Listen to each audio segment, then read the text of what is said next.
We live in a world where we're constantly scrolling, constantly looking at things. But how much do we actually see? It's one thing to look, but it's something else entirely to truly observe.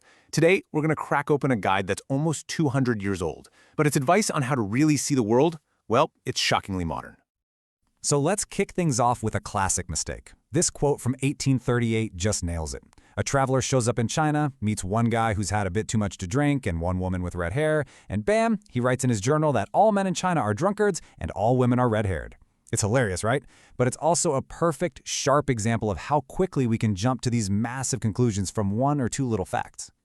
And that really gets us to the big question here, doesn't it? How do we stop ourselves from becoming that traveler? How can we look at a new place, a different culture, or heck, even our own hometown and see what's actually there instead of just seeing what we expected to find? Well, the answer, and this might surprise you, doesn't come from some modern mindfulness app or a data analyst. Nope, it comes from a brilliant thinker who was wrestling with this exact same problem almost 2 centuries ago. Everybody, meet Harriet Martineau. Back in 1838, she wrote a book called How to Observe, which was basically a workout plan for your brain. Her goal was to give people, especially travelers, the tools to avoid making these lazy, biased judgments, and instead learn how to do a deep, meaningful kind of observation. So let's see what she had to say. So Martineau argued that before you even start looking around, you've got to get your mind right. You need what she called an observer's toolkit.